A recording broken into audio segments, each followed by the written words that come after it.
morning. Good morning.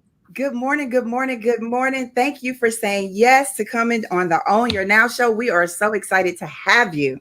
Well, the show's been great. I've been sitting in the waiting room watching. BB was amazing. Yes, yes. Yeah. You know what? We are bringing all the air and everything right on to it. Tell us what is in your cup. In my cup, see, my cup says grown folks music on it. Uh, That's what it is. I'm drinking a tea this morning. An orange tea. I don't drink anything with caffeine in it. You know, I've been vegan for the last 4 years, so I kind of try to take care of my body, and I even stopped drinking honey because I found out that honey was actually bees are actually animals. Vegan. The whole concept of vegan is you don't eat anything that has eyes. If it has eyes, don't eat it. Don't eat it. Well, let me got say a little this, agave. Jeffrey. I got agave in my cup this morning. Well, thank you so much. Now, I want to just get the party started. So, can you sing a little something for us, brother? I have never been so much in love. You want me to just keep it in meter right there? Come on. Before. What a difference a true love made in my life. All right. Oh, watch out now. Oh, so nice.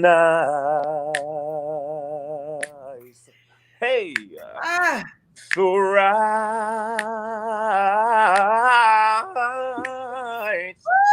Loving you gave me something new that I never felt, never dreamed of.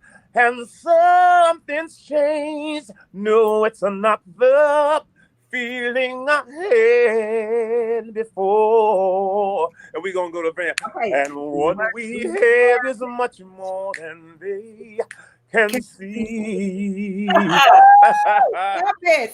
Oh, my goodness. He said, stop it now. Sing, Jeffrey. Yes. I told y'all we were going to have a party this morning. We don't get a chance to go out often. So share. Share this with your friends. We got this Friday started out right. So, we have a ton of questions. Okay. First question is, when did you discover you had that voice and that you could sing? Well, I grew up in a household of 12. I was the youngest of 12 in my family. Wow. My father was an incredible trumpet player, and all of my brothers and sisters sang. So I kind of knew at an early age because they had their little singing groups, and they would have people in the group that weren't that good, and they would call me in the room when I was like 6 or 7 years old and ask me to sing their parts for them. And it would kind of embarrass them because I would sing the part right, and they were like, they were a little embarrassed. So I knew at a very early age, and I started performing in nightclubs when I was 13 years old. My mother used to chaperone me. So it started at a really early age for me. Now, you started with a group, L.T.D. Yeah, great group. Tell me what L.T.D. stands for. Stands for love, togetherness, and devotion. Woo! Love, togetherness, and devotion. Tell me, when you first got with a group, how was that joining a group and traveling? Tell me about your L.T.D. days. Well, I joined L.T.D. They came through my hometown of Providence, Rhode Island. And my friends said, you got to go see this band. They're in this club, and it's like they're all black. Because I played with musicians, but most of them were people that were coming through Berklee School of Music. So I didn't play with a lot of black musicians. And not a lot of black people in Providence, let's face it. So, so when I went to see the group, their drummer got taken to jail that night for smoking marijuana outside the club. And now that was a major offense back in 1970. Okay. Of course, now, it's legal now. So they asked if I could. The club owner said, can you sit in with them? So I sat in. I played drums. And I sang a couple of songs with them, and they asked me to join. And then we went out to California in 1970 and struggled for 2 years. Finally got a recording contract in 1972. And I've been recording ever since. That's a long time ago. Now, how long has it been? It's like, is that 20 years, 30 years? Oh, it's like 50 years. Yeah. 50 years. There you go. You only look like you're 49, so I don't know how you've been singing for 50 years. Well, It's so interesting. I'm a spry 72 right now. What? No. Oh my goodness. It must be that vegan life, baby. It must be the vegan life because you look absolutely wonderful and your vocals are as strong as ever. Everyone is in the comments talking about don't do this morning. Love and devotion. Yes. You know, when he just said 50 years, I knew it because there's not many artists out here that when you connect with them, it's not just you connecting them with them, it's your parents and everybody coming together. And you know, everybody says black don't crack. But let me tell you something. You have a shirt that says, is this old school? What is your shirt? My school says old school is the shit. Right. And it is. The music back then. Me and my husband were up all late last night. We went downstairs because, you know, you got your stuff in the basement. It's secure. And I'm talking to my dad. And let me show y'all what I found. Right here. And let me tell y'all something. It's in good condition. It is. Wow, look at that. And let me tell y'all something else that I love about Mr. Osborne. You're 72. I remember we was in high school rocking to it. What I love the most about albums is when you pull it out, all of the words were on the lyrics. The lyrics were here. And so what I realized was you're not just a vocalist, you're also a writer. Right. And that's really important. So talk to us about being a writer, being able to put those lyrics into words. What was it about being a writer? Well, you know, for me, being a writer is what kind of solidified my solo career, because I was with L.T.D for 10 years before I left to be a solo artist. And a lot of people left groups back then, but the ones that were successful were the ones that could write, because then you could control your own destiny. You didn't have to look for someone else to find songs. And so that's probably the most important thing for me that I had going for me, is that I wrote a lot of the songs that I sang. It's just beautiful to be able to sit down and write. And it's funny because you never know what's going to be a hit. You know, some of the things I've written that were never hits were some of my favorite songs. You know, and then I've had some songs that I hated to sing that were hits. But you had a million hits. You know, you've had so many albums. Yes. You are a living legend. The other thing another question was, I also looked at, because I'm learning, this week has been a salute to music. And so we're learning about producers. Your album was produced by George Duke. Oh, what a guy. Talk to us about a legend, George Duke. George Duke was probably one of the most influential people I've ever met. I learned so much from George. He was an incredible pianist, a virtuoso pianist. He was an incredible producer, an incredible singer, and one of the nicest people you ever met. I mean, he walked into the room and the room just lit up. I believe that George was probably the best thing that ever happened to me, especially leaving L.T.D and going into the unknown, because nobody knew my name with L.T.D. They knew my voice. Right. So with my first record, the most important thing was associating the name with the voice. Right. And which is why my first album was just called Jeffrey Osborne, because radio would have to say this is On the Wings of Love by Jeffrey Osborne from the album Jeffrey Osborne. So they had to keep banging the name, which associated the name with the voice. But George gave me such validity musically. He was one of the most sound people I know on this planet as far as music. And he made me feel like, like I belonged, because the music was so beautiful. I mean, the first album had On the Wings of Love and Really Don't Need No Light. I mean, we had, hits after hits on the first record. So every song you could just sing the words, you just know the words. And that's crazy. So beautiful. When you hear the beat, the first beat, you say, oh, that's it. Turn up your radio. That's the song. That's the beauty of old school. Yesterday, you were sharing with me about Worth It. Tell us about your album, Worth It. Oh, Worth It All. Well, it's been a while since I've had a project out. So, Worth It All to me was just everything I've been through in life and how I'm so appreciative of where I'm at. And I've been blessed. And for Yes. me, it's just been worth it all. I mean, my whole career has been worth it all. It makes no difference what kind of accomplishments you have if you're content with yourself. Because I've never won a Grammy. I've been nominated for Grammys. But the most important thing is that I'm accepted by all of my peers. Yes, and you that's the most important thing. When I can sit down with Smokey, and I play drums with Smokey, I play drums with the OJs, and I can hang with these guys and feel like one of them. That's the most important thing that could happen for an artist. Wonderful. So I know a lot of the people want to know, all those love songs, are they about a particular person? It was during a particular time. The ladies want to know. Yeah, they are. A lot of them, I say 90% of what I write is what I'm going through, personal things. Another 5% is just watching situations around me. And then another 5% is just pure fantasy. Sometimes you just have to write pure, But yeah, I mean, a lot of the things. What's funny is I met my wife when I was going through divorce. This is my second marriage. Okay. And when I was going through divorce, I wrote the song with L.T.D. called "Holding On." Yes. Holding on when love is gone. Yes, that tempo, it just keeps going. Right. And my wife was from Atlanta. Okay. So the song I wrote for her when I first met her was "We both deserve each other's love." That's my husband's song right there, boy. It's the first line, knowing that she's from Atlanta, was "You're just as sweet as peaches and cream." That's that Georgia peach. You know what I'm saying? Yes. You got her. You got her then. You got her. I was watching, this pandemic has really shifted everything for artists. So many artists talked to us about that this week. And we saw on Facebook the fact that you're able to be in your studio. You said that you're working with your son now. How is that? It's unbelievable. I never thought that would ever happen.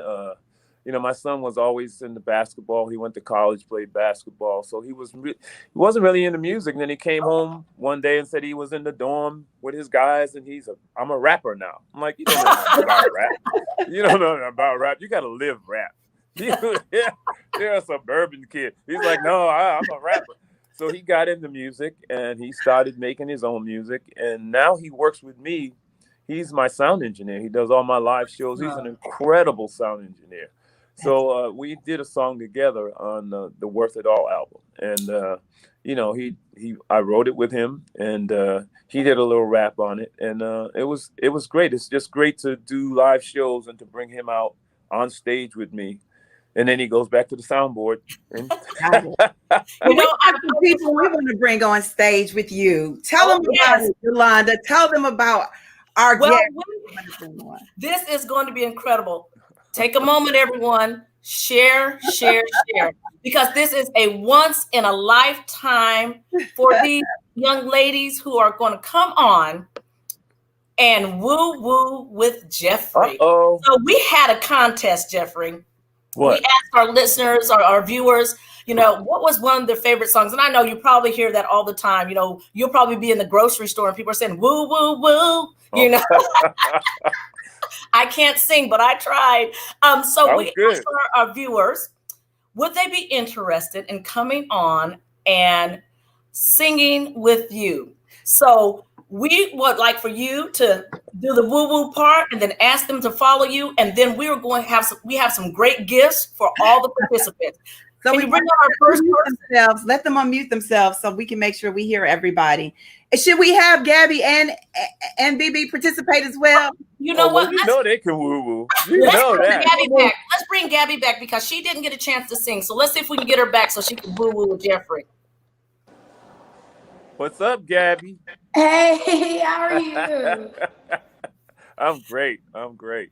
Well, Jeffrey, you can start her off and then she'll follow you. Oh, I can start her off? Okay. Can you woo-woo-woo?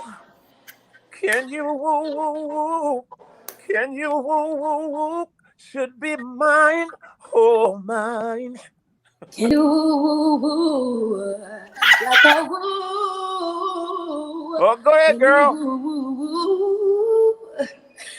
All right. I love it. Woo, she did it. Wooing. Go ahead, Gav. Oh, that's how you know what's in that cup. That's that sea moss in that cup, isn't it? Oh, that sea moss is good now. That's some good stuff. Okay. Who do we have next? Makes it. Our next contestant, Cynthia that. Moore. That's got all the good nutrients in it. That sea moss. That sea moss. Start her off, Jeffrey. Who? Okay. Can you woo woo woo? Can you woo woo woo?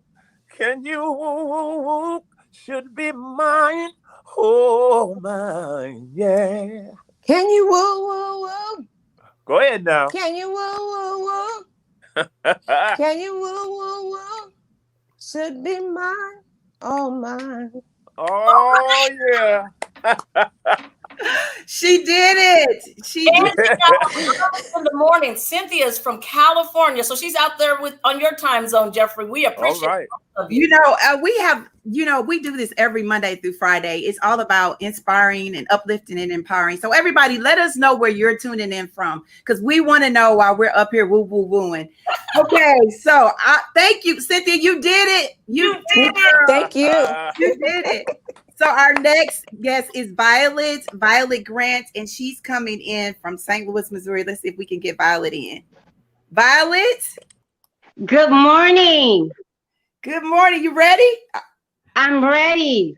All Good right. morning, All right. Jeffrey. Can you woo woo woo? Can you woo woo woo? Can you woo woo woo? Should be mine. Oh, mine. Gotta see you, Violet. Can you woo woo woo? Can you woo woo woo? Can you woo woo woo woo? Can you woo woo woo? You should be mine. Oh, mine. Oh, go ahead. All right, yeah. Violet, you did it.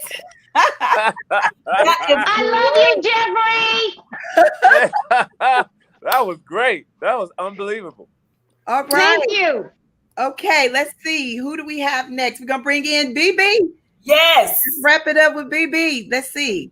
All right. All right. BB. Hello.